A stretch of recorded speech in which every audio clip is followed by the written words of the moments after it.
주신 그 자기의 또 이 사명을 잘 감당하고 나아갔습니다. 그렇기 때문에 이 사도 바울은 질그릇 안에 이 보배가 많이 쌓인 겁니다. 참으로 보배가 많이 쌓이는 그러한 생활을 이 사도 바울은 잘했어요.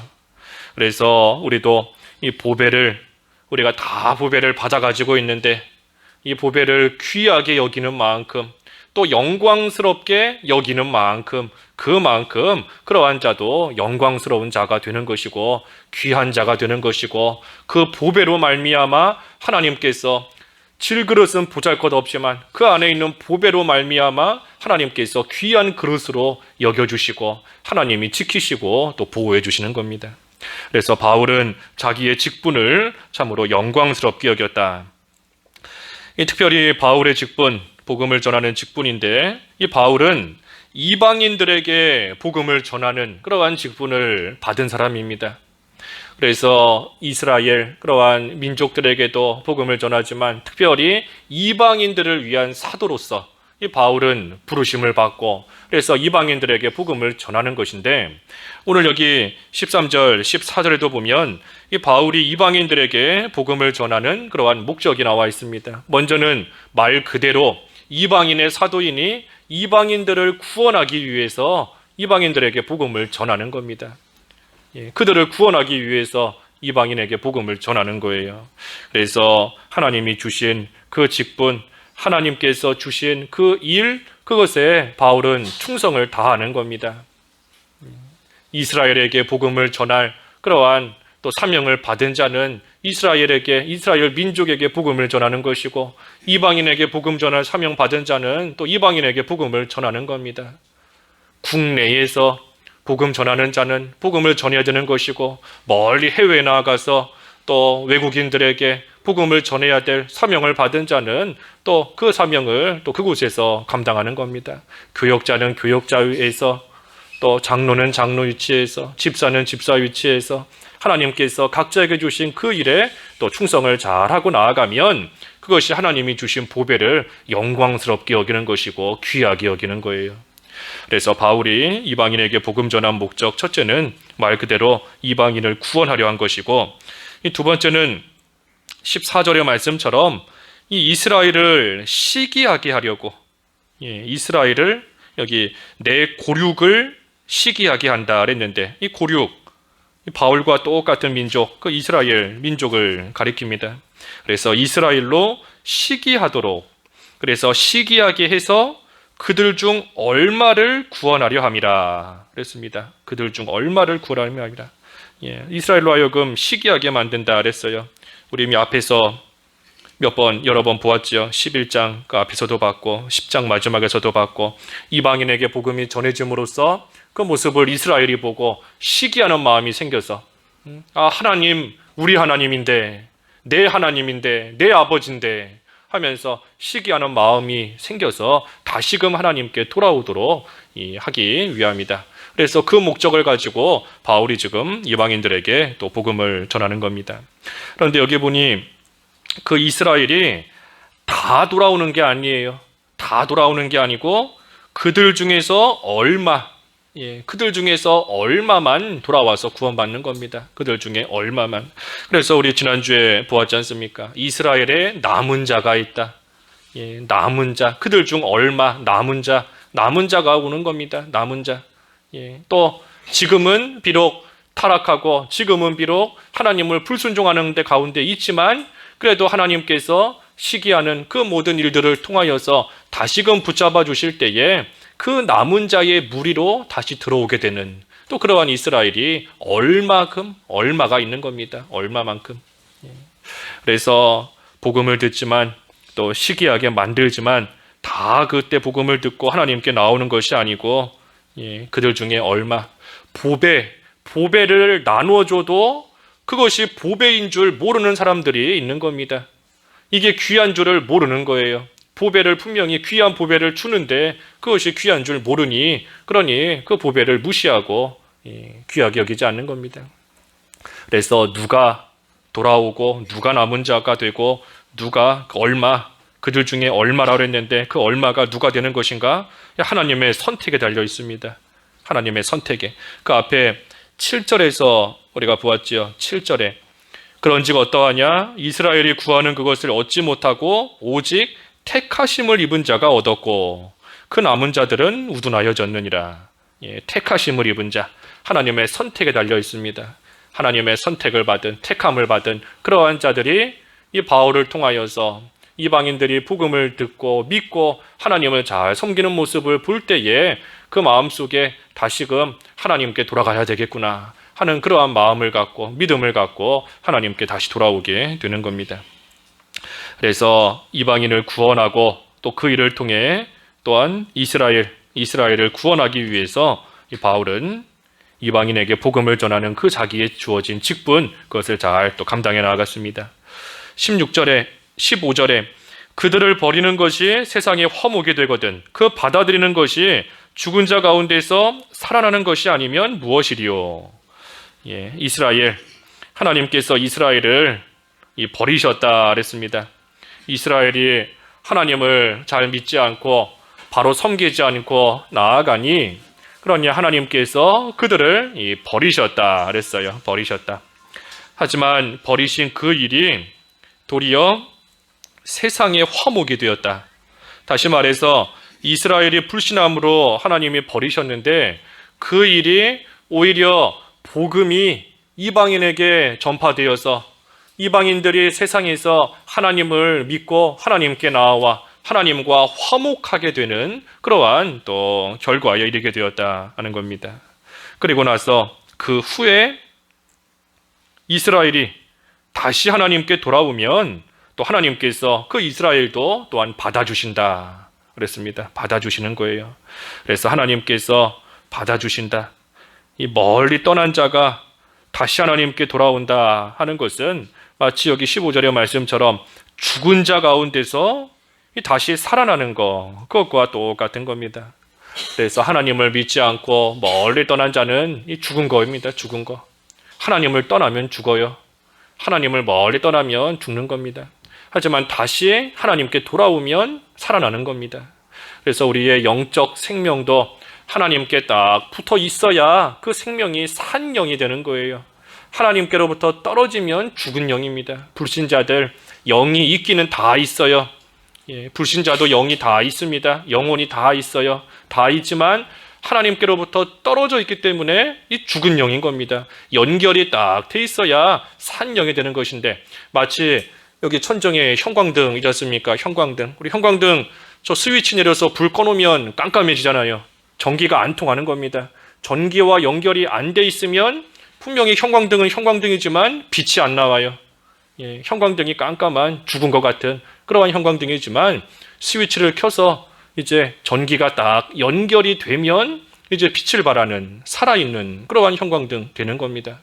그래서 죽은 자에게도 영은 있습니다. 영은 있지만 하나님과 연결되지 못했기 때문에 이 죽은 영으로서 있는 것이고 죽었기 때문에 또 나중에 영원한 지옥 가는 겁니다. 어찌됐든 하나님과 항상 우리가 연결이 되어 있고 또 우리가 살아있는 영을 가진 자로서 하나님과 연결된 그러한 자로서 우리가 늘 하나님과 또한 동행하는 생활이 되어야 됩니다.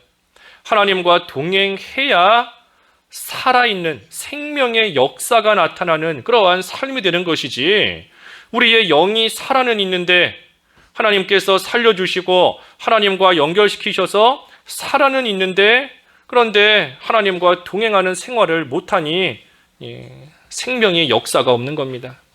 마치 이 식물인간처럼 이 식물인간 병원에 누워있는 그러한 환자들도 분명히 생명이 있기는 있습니다. 그 안에 생명이 있어요. 하지만 이 손도 못 움직이고 다리도 못 움직이고 이 생명의 역사가 없는 겁니다. 생명의 일을 못하는 거죠. 마찬가지로 우리가 하나님과 늘 동행하기를 힘쓰는 생활해야 그래야 우리 입에서 살아있는 자로서 찬송이 나오고 또 우리의 삶의 모습을 통해서 하나님을 나타내는 그러한 행동이 좀 나오고 또 우리 마음속에 하나님 나라를 누리는 그러한 또 평안과 기쁨이 좀 넘치는 그러한 생활이 될 수 있는 겁니다. 그래서 뭐가 됐든 하나님을 떠나면 하나님께로부터 멀어지면 죽는 겁니다. 멀어지면. 그래서 이스라엘이 하나님을 불신하고 떨어져 나갔지만 하지만 다시 돌아오면 하나님께서 또 그들을 받아주시고 또 그들이 마치 죽은 자 가운데서 살아나는 것처럼 다시 또 하나님께서 역사하신다 하는 겁니다. 16절은 제사하는 처음 익은 곡식가루가 거룩한 즉 떡덩이도 그러하고 뿌리가 거룩한 즉 가지도 그러하니라. 이 처음 익은 곡식가루가 거룩하면 그 곡식가루로 만든 이 떡덩이도 거룩하다. 또 뿌리가 거룩하면 그 뿌리에서부터 쭉 나온 그러한 가지도 이 거룩하다 그랬습니다. 그래서 여기서 말하는 이 처음 익은 곡식가루 또 뿌리, 이것은 이 과거의 이스라엘 그 조상들을 가리킵니다. 과거의 이스라엘의 조상들을 가리키는 거예요. 반면에 거기서 나온 떡덩이 그리고 가지, 이것은 현재의 이스라엘 그 자손들을 또 가리키는 겁니다.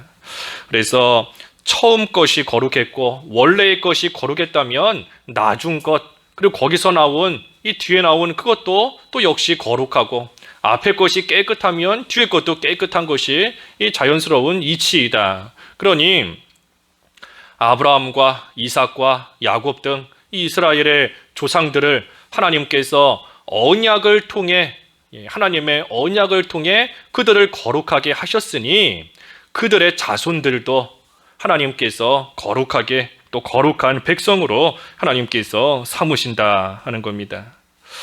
그래서 조상이 거룩하니 그 자손들도 거룩할 수 있게 하나님께서 해주신다는 겁니다. 이것은 하나님의 이 언약으로 말미암은 겁니다. 단순히 육신적인 그러한 것으로서 이루어지는 게 아니에요. 육신적인 것이 아니라 하나님의 언약, 다시 말해 하나님께서 아브라함에게, 이삭에게, 야곱에게 너의 자손들이 잘 되게 해주시겠다, 너의 자손들이 땅에 티끌같이 많아지게 해주시겠다 하고 주신 그 언약, 약속으로 말미암아 이 이스라엘의 자손들도 또 하나님의 백성이 되고 하나님 앞에서 거룩한 그러한 자들이 될 수 있게 하나님이 해주신다는 겁니다. 그래서 하나님의 언약으로 말미암은 겁니다. 하나님의 언약. 우리가 이 하나님의 언약, 특별히 이 조상에게 주신 하나님의 언약으로 그 자손들도 그 언약을 받게 된다 하는 것을 생각할 때 우리가 이 그 세례, 특별히 유아 세례, 이 유아 세례의 그 정당성을 우리가 또 이해할 수 있습니다. 생각해 볼 수 있어요. 이 유아 세례, 우리는 유아 세례를 당연하게 베풀고 주고 있지만 이 침례교 같은 경우는 유아 세례를 부인합니다. 안 줘요. 유아 세례. 왜 안 주는가? 이 어린아이가 신앙 고백을 못 하는데, 이 어린아이가 자기가 예수님을 믿는지 안 믿는지 뭐 고백할 수도 없고 인식하지도 못하는 그러한 나이에 있는데 어떻게 이런 아이에게 유아 세례를 베풀 수 있느냐? 그래서 주지 않는 겁니다. 하지만 우리는 유아 세례를 줍니다. 유아 세례를 주는 그 정당한 이유가 이 하나님의 언약이에요. 언약, 하나님의 약속. 그래서 믿는 가정에서 태어난 그러한 아이는 태어날 때 하나님의 언약을 받아가지고 태어나는 것으로 인정하는 겁니다. 믿는 가정, 부모가 믿고 특별히 그 중에 한 명만 믿어도 되는데 뭐가 됐든 믿는 가정에서 태어난 그러한 아이는 이미 하나님의 언약 가운데 들어온 그러한 아이다, 그러한 사람이다 하는 것을 인정하는 거예요. 그래서 하나님의 언약, 예수님을 믿으면 구원받게 해주시겠다, 구원을 주시겠다 하신 하나님의 그 약속을 이 태어날 때부터 받아가지고 태어나는 겁니다. 하지만 언약을 받았다는 것이지 구원을 받았다는 게 아닙니다. 언약을 받은 것과 구원을 받은 것은 별개예요. 별개인 겁니다. 이 구원을 받는 것은 이 복음, 하나님의 말씀, 또 언약, 또 넓게 보면 포함할 수 있지만 하나님의 말씀을 들었을 때에 성령께서 역사하시면 믿는 거고 구원받는 겁니다. 성령이 역사하셔야 돼요. 그래서 태어난 아이가 뭐 뱃속에서 태어나지 못하고 뭐 세상을 떠났다 할 때에도 성령께서 믿게 하신 또 택함을 받은 그러한 자라면 또 구원을 받는 것이고, 또 그렇지 못하면 또 구원 못 받는 겁니다. 그래서 언약을 받았다는 것과 이 구원을 받은 것은 이 별개의 문제인 것인데, 이 유아, 믿는 가정의 유아는 어찌됐든 언약을 받아가지고 태어나는 것으로 우리는 믿고 또 인정하는 겁니다. 하지만 그 아이가 하나님의 언약 가운데서 태어나게 해주셨지만, 자라면서 이 스스로 그 언약을 깨트려 버리고 뛰쳐나가 버리면 이 구원 못 받는 겁니다. 그래서 불신자의 가정에서 태어난 아이와 뭐가 다른가 하면, 이 불신자 가정에서 태어난 아이는 이 언약을 받아가지고 태어나는 아이가 아니에요. 그러니 이 아이는 자라면서 이제 전도를 받고, 그래서 복음을 듣고 그 복음의 내용을 이해하게 되면 이제 그제서야 비로소 하나님의 언약이 이거구나, 예수님을 믿으면 구원받는 것이구나, 그 언약에 대해서 이해하고 그 언약에 대해서 그때 비로소 알게 되는 겁니다. 크고 난 다음에, 복음을 받고 난 다음에. 그렇기 때문에 우리가 이 세례, 유아 세례 말고 이 성인 세례는 이 언약의 내용에 대해서 충분히 인지하고 이해할 수 있는 나이가 돼야 그때 세례를 주는 겁니다. 어린 아이에게 세례 주는 거 아니에요. 그 아이가 특별히 불신 가정에서 태어났다가 나중에 교회 나오고 전도됐다 할지라도 그 언약의 내용을 충분히 이해할 수 있을 만한 나이가 돼야, 그래야 세례를 주는 겁니다. 그래서 우리 교단 헌법에도 보면 만 14세 이상이 돼야, 그래야 이 정도는 되면 이제 하나님의 언약이 뭔지 알고 그것을 이해할 수 있겠구나 하고 우리가 또 간주해서 이제는 믿음을 고백하면 또 세례를 주는 겁니다. 그래서 하지만 이 신자의 가정에서의 아이는 그것이 아니라 태어날 때부터 그 언약을 가지고 태어나는 겁니다. 태어날 때부터. 그러니 신자의 가정에서 태어난 아이가 유아 세례를 받고, 이 유아 세례를 준다는 것은 그 하나님의 언약, 그 언약을 인치는 겁니다. 언약을 확실히 보증하는 거예요. 무슨 언약을 보증하는가? 너가 가지고 태어난 그 약속이 확실하다.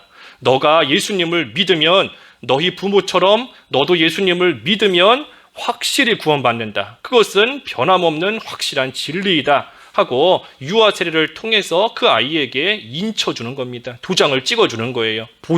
보증으로서 확실하게 해주는 것이 이 유아 세례인 겁니다. 그러니 유아 세례를 받은 아이가 자라면서 그 언약에서 이탈하지 않고 그 언약 안에서 믿음을 가지고 잘 자랐으면 이제 입교를 통해서 교회의 정식 회원으로 받아들이는 겁니다. 그러니 세례와 입교의 의미가 다른 거예요. 어른이 받는 이 성인 세례와 입교의 의미가 다른 겁니다. 이 세례는 지금까지, 세례받기 전까지, 그때까지는 언약에 대해서 잘 모르고 복음에 대해서 잘 몰랐지만 이제는 언약이 뭔지를 알았고 그 언약 가운데 참여하게 되었다 하는 표시로서 그 사람에게 세례를 주는 것이고, 하지만 입교는 어릴 때부터 믿는 가정에서 태어나서 유아 세례 받은 자가 지금까지 언약에서 이탈하지 않았고 그 믿음에서 잘 자랐으니 이제는 정식적으로 교회의 일원이 되었다 하는 표시로서 이 입교를, 또 입교식을 통하여서 교회의 일원으로 받아들이는 겁니다. 그래서 이 세례, 뭐가 됐든 유아 세례, 이것은 하나님의 언약에 근거하는 겁니다. 그 부모가 하나님의 언약에 참여하고 예수님을 믿어 구원받았기 때문에 그 자녀 또한 하나님의 은혜 가운데 하나님께서 그 언약을 베풀어 주셔서 그 언약 가운데 태어났다. 그래서 언약을 받아가지고 태어난 자이다 하는 그러한 표시로 그 언약에 대해서 인쳐주는 것, 그것이 바로 이 유아 세례인 겁니다. 그러니 믿는 가정에서 태어난 아이는 복된 겁니다. 믿는 가정에서 태어난 그런 아이는 태어날 때부터 복된 거예요. 복된 것이고, 믿지 않는 그러한 가정에서 태어난 사람은 복음을 자기의 귀로 직접 듣고 자기가 그것을 이해해야 그 언약에 대해서 알게 되는 거지만, 이 믿는 가정에서 태어난 유아는, 어린아이는 태어날 때부터 하나님이 그 언약 가운데 참여할 수 있게 해주신 그러한 자격을 가지고 태어나는 것이기 때문에 믿는 가정에서 태어난 아이들이 복된 겁니다. 그런 경우 많이 있죠. 어린 아이들이 자라면서 나는 모태신앙으로 태어나서 어릴 때부터 너무나 신앙생활 하는 거를 익숙하게 생각하고 크다 보니까 하나님의 은혜에 대해서 감사할 줄도 잘 모르고 소위 말하는 처음 사랑을 느껴본 적도 없고 하나님의 은혜에 대해서 정말 막 뜨겁게 그렇게 체험해 본 것도 없는 것 같다. 차라리 모태신앙이 아니라 나중에 커서 전도받고 예수 믿었다면 그 감격이 어떤 건지, 예수님 믿게 된 그 감격이 얼마나 뜨겁고 얼마나 귀한 건지 알 텐데 모태신앙으로 태어나서 그것도 모르고 그냥 너무나 당연하게 믿는 생활하면서 왔다 하면서 한탄하는 그러한 사람들도 있지만 사실은 복된 걸 모르는 겁니다.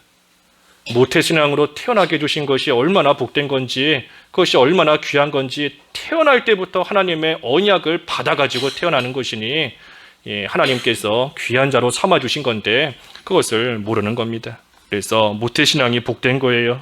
복된 겁니다.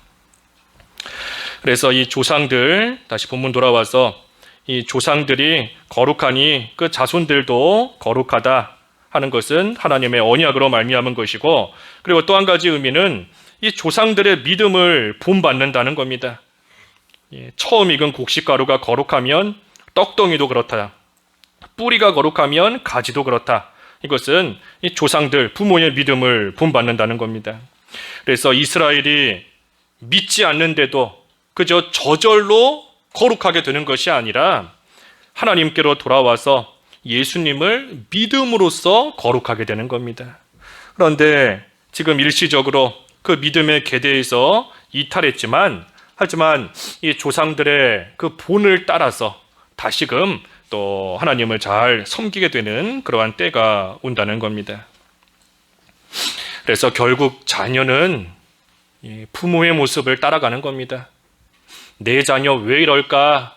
탓할 거 없어요. 결국은 부모의 모습 따라가는 겁니다.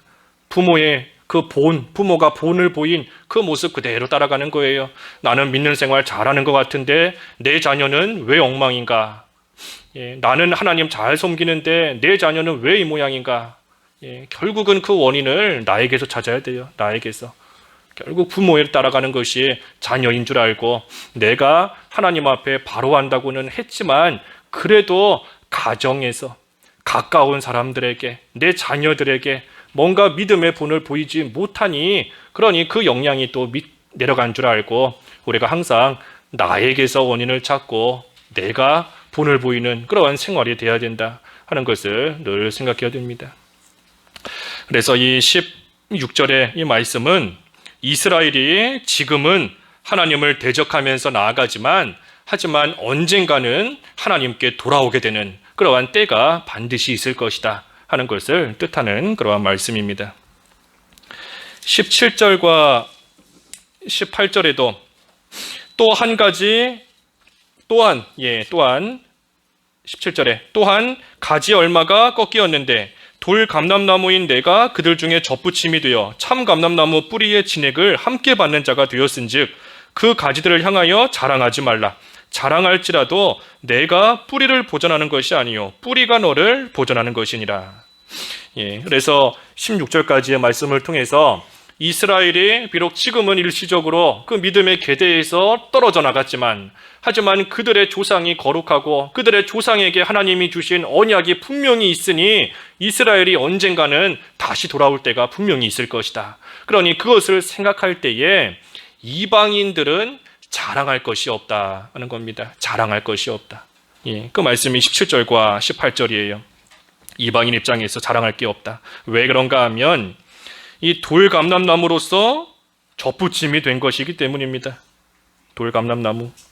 여기 참감람나무와 돌감람나무가 나오는데 이 참감람나무는 그 이스라엘, 유대인들을 상징하는 것이고 가리키는 겁니다. 이스라엘, 참감람나무.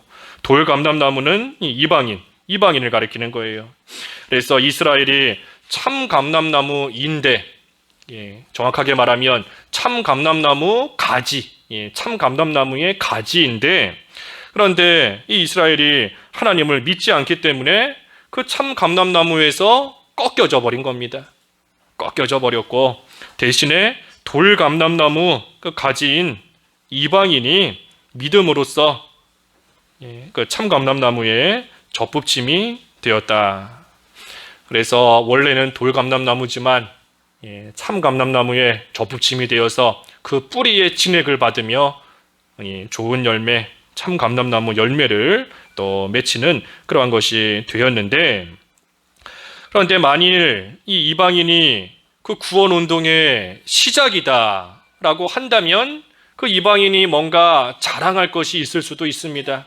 하지만 이방인이 그 구원운동의 시작이 아니고 하나님의 구원 역사와 하나님의 구원운동은 이스라엘을 통해서 시작한 것이고 이방인은 그저 거기에 젖붙임 바 된 것이니, 그러니 젖붙임 바 된 이방인이 자랑할 것이 하나도 없다 하는 겁니다.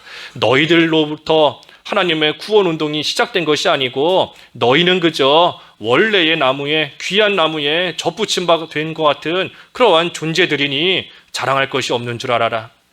나무가 뿌리를 보존하는 것이 아니라 뿌리가 그 나무를 보존하고 뿌리가 그 나무를 자라게 하는 것이니 너희는 그 뿌리의 진액을 받으며 그 나무에 젖붙임 받은 자로서 결코 자랑할 거, 내세울 거 그것이 하나도 없다 하는 겁니다. 그래서 19절에서 21절 말씀도 그런 말씀입니다. 19절에 그러면 내 말이 가지들이 꺾인 것은 나로 젖붙임을 받게 하려 함이라 하리니 옳도다. 그들은 믿지 아니함으로 꺾이고 너는 믿음으로 섰느니라. 높은 마음을 품지 말고 도리어 두려워하여라. 하나님이 원가지들도 아끼지 아니하셨은즉 너도 아끼지 아니하시리라. 원래 구원받는 자가 원래는 이스라엘인데, 그런데 거기에 젖붙여서 참여할 수 있게 해주셨으니 자랑하거나 이 높은 마음을 품거나 교만하지 말라는 겁니다.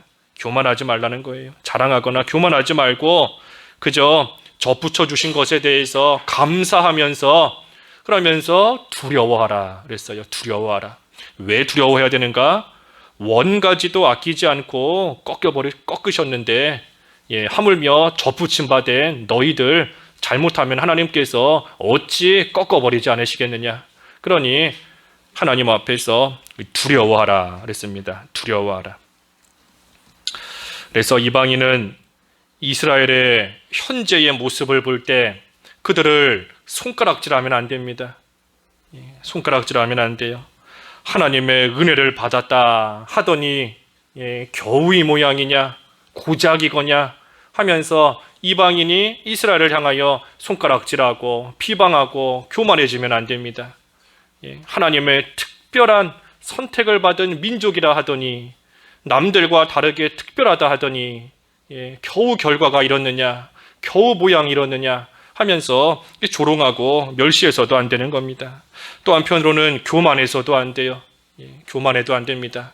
너희는 지금 그 모양 그 꼴이지만 나는 이렇게 잘 섬기고 있다.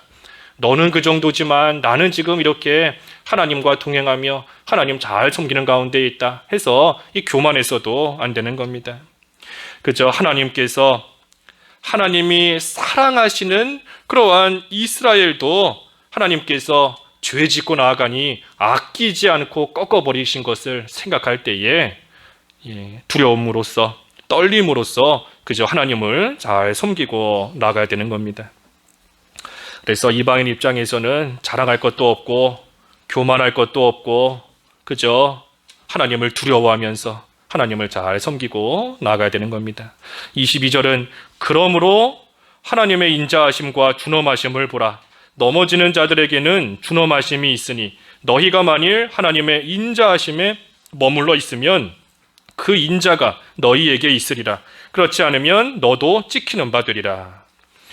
하나님의 인자하심과 준엄하심, 사랑과 공의의 하나님이신데 인자하심 하나님의 사랑이고 준엄하심 하나님의 공의인데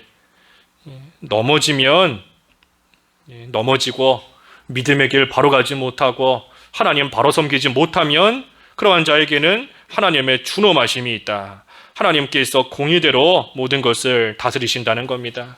사랑하시는 이스라엘이다 할지라도 하나님께서 그들이 넘어지니 하나님께서 준엄하게 그들을 꺾어버리시고 내버리신 것처럼 오늘날도 넘어지는 자 하나님의 공의로 하나님이 다스리시는 겁니다.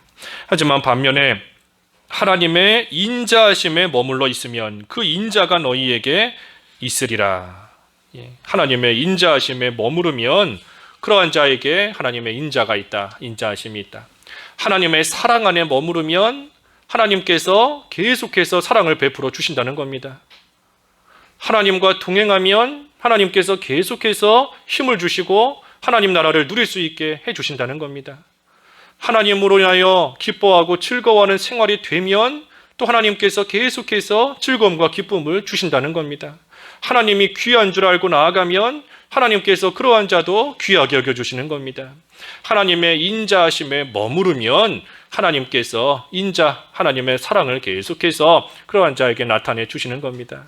그래서 하나님의 인자하심에 머무르는 거 하나님의 사랑인데 우리도 하나님을 사랑하는 거고, 나만 하나님의 사랑을 받는 게 아니라 나도 하나님을 사랑하고 하나님의 말씀을 따라가고 하나님을 귀하게 여기고 하나님의 말씀을 순종하고 하나님을 바로 섬기고, 그래서 하나님의 인자하심 안에 머무르면 하나님의 사랑이 인자가 계속해서 그러한 자와 함께하는 겁니다. 그래서 23절에 그들도 믿지 아니하는데 머무르지 아니하면, 믿지 아니하는데 머무르지 아니하면, 다시 말해 이 믿으라는 겁니다. 믿으면, 그들도 믿으면 접붙임을 받으리니 이는 그들을 접붙이실 능력이 하나님께 있습니다. 그들 이스라엘, 그래서 이스라엘도 회개하고 예수님을 믿고 하나님을 바로 섬기면 하나님의 인자하심에 다시 들어오게 된다는 겁니다. 하나님의 인자하심에 들어오고 하나님께서 그들을 다시 얼마든지 하나님의 능력으로서 다시 접붙여 주실 수 있다.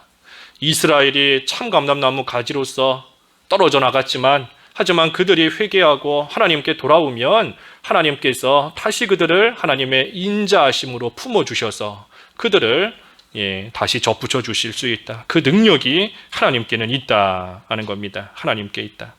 그래서 마지막 24절에도 내가 원 돌 감람나무에서 찍힘을 받고 분성을 거슬러 좋은 감람나무에 접붙임을 받았으니 원 가지인 이 사람들이야 얼마나 더 자기 감람나무에 접붙임을 받으랴. 얼마나 더 잘 이 접붙임 받을 수 있겠는가 하는 겁니다. 너희도 하나님께서 접붙이셨는데 하물며 원래 가지였던 이스라엘은 하나님께서 얼마나 잘 또 회복시키시고 얼마나 잘 접붙이실 수 있겠는가 하는 겁니다. 그러니 이스라엘 입장에서 할 일은 회개하는 겁니다. 이스라엘 입장에서는 회개하고 종일토록 손을 벌려 기다리시는 하나님이시다 그랬는데 오늘도 손을 벌려 회개하고 돌아오기를 기다리시는 그 하나님께 돌아가기만 하면 하나님께서 그들을 다시금 회복시켜 주실 수 있고 또 하나님의 백성으로 또 하나님의 무엇보다도 언약을 받은 그러한 하나님의 백성으로서 또 하나님께서 또 은혜를 베풀어 주시는 겁니다. 그래서 이방인은 자랑치 못한다 그랬어요. 이방인은 자랑할 것이 없다 그랬습니다. 특별히 이스라엘이 하나님을 떠나서 지금은 범죄하는 가운데 있지만 하지만 그들이 하나님의 사랑을 받는 그러한 하나님의 백성이기 때문에 또 하나님의 언약이 주어져 있는 그러한 백성이기 때문에 반드시 하나님께로 다시 돌아오게 되는 그 때가 분명히 있습니다. 그러니 이방인은 그저 이스라엘의 불순종으로 인하여서 복음이 우리에게까지 전파됐다는 것을 기억할 때에 이스라엘의 모습을 보고 교만하거나 무시하거나 함부로 해서는 안 되는 겁니다. 또 한편으로 자랑할 것도 없어요. 내가 잘해서 복음이 나에게 온 것이 아니라 이스라엘의 불순종으로 인하여서 그 복음이 나에게 넘어온 것이니 그러니 자랑할 것도 없고 그저 두려움으로써 하나님을 잘 섬기는 것, 그것이 이방인 입장에서 해야 될 일인 겁니다. 이방인 입장에서 하나님이 그렇게 사랑하시는 이스라엘도 죄 지으니 하나님께서 준엄하게 그들을 심판하셨는데 하물며 나야 하물며 우리야 오죽하겠는가 하는 것을 생각할 때에 이방인 입장에서는 두려운 마음으로 떨림으로써 하나님을 잘 섬겨야 되는 것이고, 반면에 이스라엘 입장에서는 이방인이 하나님을 잘 섬기는 모습을 볼 때에 하나님께서 회개할 기회 주신 줄 알고 그들의 죄를 회개하고 다시금 하나님 앞에 나와서 하나님을 잘 섬기고 나아가면 하나님께서 그들도 다시 회복시켜 주시고 하나님의 인자하심에 또 거할 수 있게 해 주신다는 겁니다. 그래서 우리도 이 말씀 또 생각해 볼 때 우리도 교만할 거 하나도 없습니다. 우리 교만할 거 하나도 없어요. 뭐 누구는 그렇지만 우리는 이렇다 하면서 교만할 거 하나도 없습니다. 또 자랑할 것도 없고 원망할 것도 없어요. 그저 이방인같이 하나님을 두려워하는 마음으로써 하나님을 그렇게 잘 섬기고 하나님 앞에 바로 하고자 그렇게 힘쓰던 자들도 죄 지으면 하나님께서 꺾어버리시는구나. 우리도 하나님께서 죄 짓고 나아가면 언제든지 꺾어버리실 수 있는 줄 알고 두려움과 떨림으로써 하나님을 잘 섬겨야 됩니다. 그리고 또한 하나님의 백성으로서 하나님 앞에 바로 하지 못하고 나아가는 그러한 자들이 있다면 또 그들도 회개하고 하나님 앞에 바로 돌아와서 하나님을 잘 섬길 수 있는 그러한 하나님의 친백성이 될 수 있도록 또 기도해 주는 것, 그것이 우리가 해야 될 일인 겁니다. 그래서 오늘 말씀 생각하시면서 잠깐 기도하겠습니다. 이방인 자랑할 게 없다 그랬어요. 자랑할 거 없습니다. 그래서 두려움으로써 하나님 섬기는 생활, 잠깐 기도하시죠. 기도하겠습니다. 하나님 아버지, 이스라엘의 불순종으로 인하여 복음이 이방인에게 전파되었고 이방인이 구원을 받게 되었으므로 이방인 입장에서는 자랑할 것도 없고 교만할 것도 없고 이스라엘을 무시할 것도 없고 오직 하나님을 두려워하면서 하나님을 잘 섬겨야 된다 하였습니다. 하나님, 저희들도 참으로 하나님의 은혜 가운데 여기까지 왔사오니 자랑할 거 없는 줄 알고 교만할 것도 없는 줄 알고 하나님께서 사랑하시는 이스라엘도 죄 짓고 나아갈 때 하나님께서 꺾어버리신 것을 생각하며 저희들도 하나님을 두려움으로써 떨림으로써 잘 섬겨나갈 수 있도록 도와주시옵소서. 그리고 하나님의 모든 백성들이 참으로 회개할 바를 회개하고 온전히 하나님 앞에 돌아와 하나님을 잘 섬겨나갈 수 있도록 힘써 기도할 수 있는 그러한 저희들의 생활이 될 수 있도록 인도해 주시옵소서. 예수님의 이름으로 기도하옵나이다.